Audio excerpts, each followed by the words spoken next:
Éco-région, le magazine des entreprises qui font bouger nos territoires et qui font bouger la France. Tout de suite, c'est le sommaire.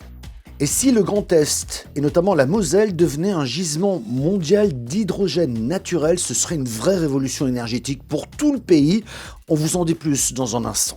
Dans l'Aube, la manufacture Maison Jean Rousseau franchit une nouvelle étape dans son développement et c'est spectaculaire, vous allez le voir. Jeunes entrepreneurs ou start-upers, soyez bons à l'oral pour bien présenter votre entreprise et vos projets de développement. On ira voir des exemples concrets à Limoges.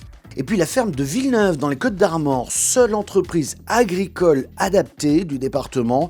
Et puis nous irons également découvrir un lieu unique à Lyon qui propose une palette d'événements inclusifs. Soyez les bienvenus. Et si la Moselle était le premier gisement mondial d'hydrogène blanc ou naturel, une plateforme de 40 mètres de hauteur gérée par l'entreprise française de l'énergie va forer jusqu'à 4000 mètres de profondeur pour atteindre ces réserves d'hydrogène qui sembleraient être le premier gisement au monde de ce précieux gaz qui pourrait remplacer de manière propre les énergies fossiles utilisées dans les transports. Regardez ce reportage à Pompierre, ce reportage de Moselle TV. À Pompierre, petite commune de Moselle-Est, se déroule peut-être le futur de l'énergie décarbonée. Le forage tant attendu de la Française de l'énergie continue à creuser les sous-sols à la recherche d'hydrogène naturel. Parfois, elle peut être ressoudée avec des nouvelles dents, etc. Ça se répare, ça dépend. Vu le prix, ça vaut le coup parfois de les réparer. Ouais. Une tête comme ça va peut-être coûter 20 000 €. Alors actuellement, on est à 2720 mètres exactement.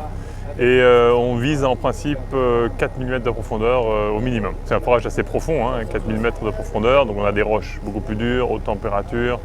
Il y a des difficultés techniques spécifiques à cela. L'opération de forage devrait continuer jusqu'à la mi-février. S'en suivrait une phase de test scientifique pour confirmer la corrélation entre la profondeur et le pourcentage d'hydrogène dissous dans l'eau. Mais pour atteindre la finalité du projet, passer de l'exploration à l'exploitation, il va falloir être soutenu. En fait, le permis d'exploration a eu toutes les validations des services compétents de l'État. D'abord au niveau local, la Direction régionale de l'environnement, la DREAL, ensuite au niveau national, la Direction générale de l'énergie et du climat, puis ensuite le Conseil général des mines, qui s'appelle désormais le CGIET, et ensuite ça vient pour signature au niveau du ministre. Et quelquefois, ça peut prendre des mois. Le 23 janvier, 10 jours après avoir rencontré le MEDEF, il s'agissait cette fois d'interpeller les élus locaux. L'objectif, les convaincre de faire front commun et de peser lorsque la demande du permis d'exploitation sera déposée. La question que je me pose, c'est est-ce que vous avez déjà réfléchi à l'exploitation ? De quelle façon vous allez exploiter ? Est-ce qu'il vous faut un grand site d'exploitation ?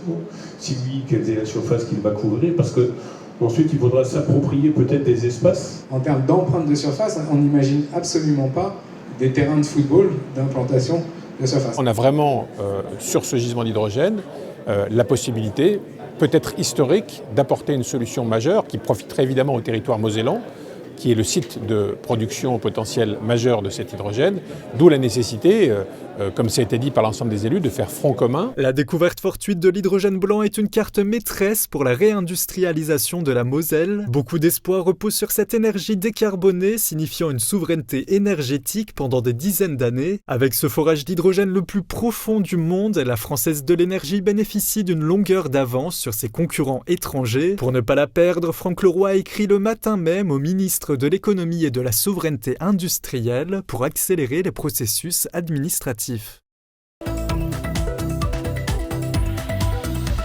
Dans l'Aube, la manufacture Maison Jean Rousseau franchit une nouvelle étape de son développement avec l'installation définitive de son 3e site de production sur le parc du Grand 3.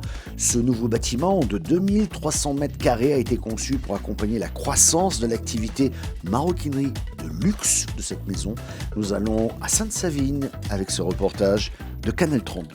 Après une première installation provisoire en 2023, la manufacture Maison Jean Rousseau a définitivement pris possession de son nouveau site en décembre dernier, une étape clé pour accompagner son développement. Le bâtiment est certifié BREEAM, une référence en matière de performance environnementale. Grâce à cela, le fabricant a déjà pu nouer de nouveaux partenariats. Donc on a 1114 mètres carrés de panneaux solaires sur le toit. Ça correspond à 219 panneaux solaires. Donc le bâtiment qui fait 2300 mètres carrés. Nous avons aussi utilisé des essences d'arbres locales, des refuges à insectes. Et le revêtement du sol extérieur est également prévu pour faciliter l'infiltration de l'eau. Grâce en fait à ce choix de respect de la certification BREEAM, actuellement on a des clients qui font le choix Jean Rousseau parce qu'on a pris ce choix d'avoir un bâtiment qui respecte l'environnement. Sécurité incendie et performance acoustique ont également été optimisées. Ici, la réception des matières premières s'effectue en flux tendu, à l'exception du tannage. Ce nouveau bâtiment permet désormais d'intégrer l'ensemble des étapes de fabrication.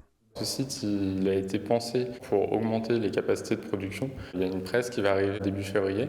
Et ensuite, on va faire l'installation de machines numériques, toujours de découpe, puis des machines de préparation qui permettent en fait d'affiner le cuir. Toutes ces machines vont être installées dans cette pièce d'ici septembre 2026. Aujourd'hui, seul un tiers de l'atelier de confection est exploité, mais les plans des futurs îlots sont déjà établis, avec une montée en puissance progressive de 30 salariés actuellement jusqu'à 200 collaborateurs à terme.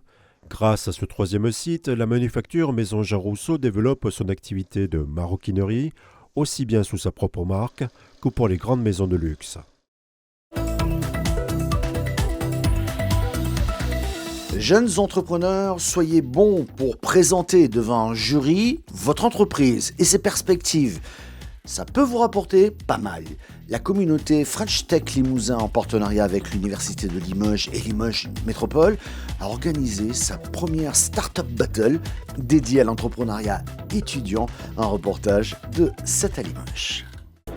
La communauté French Tech Limousin, en partenariat avec l'Université de Limoges et Limoges Métropole, a organisé sa première Startup Battle dédiée à l'entrepreneuriat étudiant. La Startup Battle, c'est vraiment une des pierres angulaires qu'on a mis en place dès le début et qui permet justement de mettre en lumière des néo-entrepreneurs, et on les prend dès le début de leur carrière d'entrepreneur pour qu'ils viennent pitcher leurs innovations, et donc on fait une sélection, il y a un jury, il peut y avoir des votes du public, et donc du coup ça te permet de sélectionner quelques entrepreneurs qu'on va estimer vouloir mettre en lumière encore un peu plus loin. 3 jeunes étudiants entrepreneurs sont ressortis lauréats de ce concours. Je suis en train de créer NutriWaste. NutriWaste, c'est une société qui va revaloriser les biodéchets, proposer une réelle alternative aux autres méthodes de traitement des biodéchets en les transformant en une farine d'insectes. Ça passe par du coup un insecte et un bioréacteur qui sont l'innovation de ce procédé. La suite, c'est la création de la société au premier trimestre de 2026 via l'accompagnement de Lavrul et d'Ester Technopole. Lavrul qui est sur le programme R&D côté insectes, Ester Technopole côté ingénierie, et donc sur la micro-usine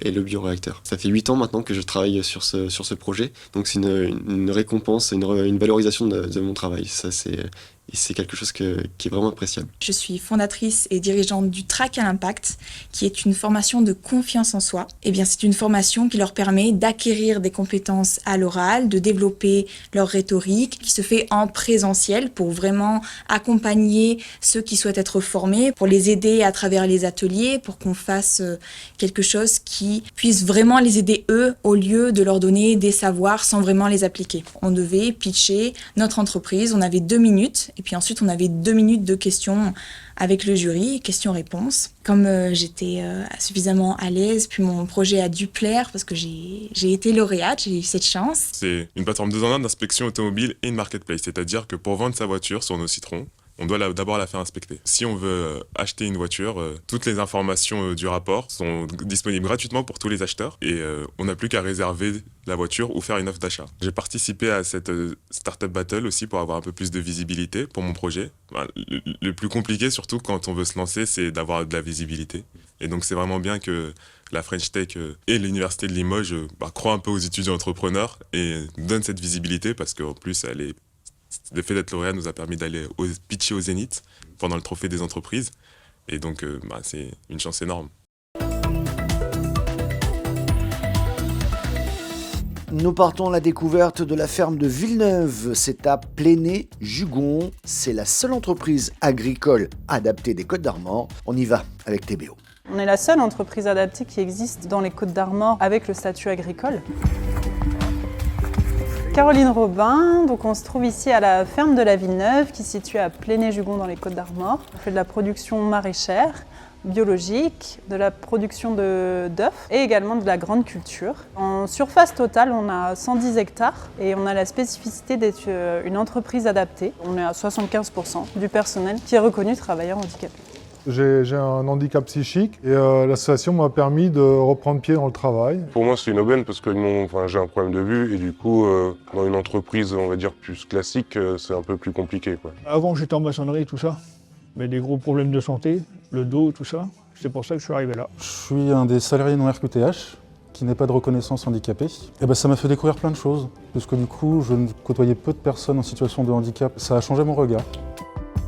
Cette entreprise ici, elle est atypique. On est 9 personnes, dont 7 personnes qui sont consacrées à l'activité maraîchère. Une ferme de cette taille-là, elle peut tourner habituellement à 4 personnes. On a des aides qui permettent de compenser en fait un petit peu ce travail qui va être un peu plus lent au quotidien, de compenser une partie de cette main-d'œuvre supplémentaire qu'on va avoir dans notre structure. Il y a un enjeu économique aujourd'hui autour des entreprises adaptées. Le soutien de l'État est indispensable. On est en concurrence avec le modèle ordinaire. Il y avait des enjeux là sur le budget. On verra, c'est les votes qui seront faits, mais on n'a pas une baisse de des financements, mais pas de hausse. Par contre, tout le reste augmente. Donc voilà. Alors on sait qu'on est adossé à aussi une association qu'on va voir ensemble qui est très engagée et qui vient soutenir le projet. On s'ouvre aussi à des acteurs privés qui pourraient venir aider, soutenir par du mécénat, un investissement. Donc voilà, il y a une utilité sociale importante. On est utile. On est utile. Donc c'est ce qu'il faut porter comme message.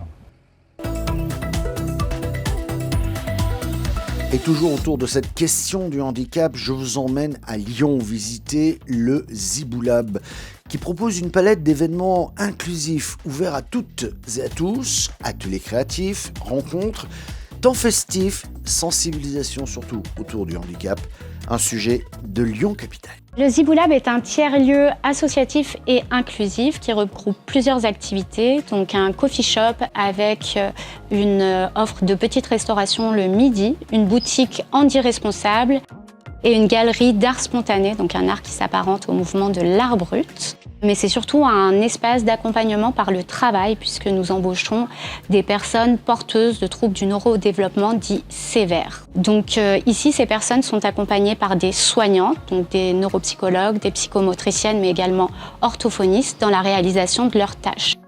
La particularité de ce lieu, c'est qu'on va travailler en 1 pour 1 avec chaque salarié. Donc on va définir un objectif avec lui et on va essayer de le faire progresser sur les problématiques de la personne.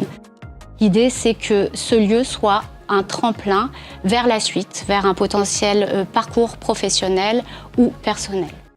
Merci d'avoir suivi cette émission qui est disponible en replay vidéo sur le site internet de votre télévision locale. Vous pouvez également nous écouter un peu partout sur toutes les bonnes plateformes de podcast. Et nous sommes également diffusés par une dizaine de radios locales un peu partout en France. Merci à vous tous de votre fidélité et on se retrouve la semaine prochaine.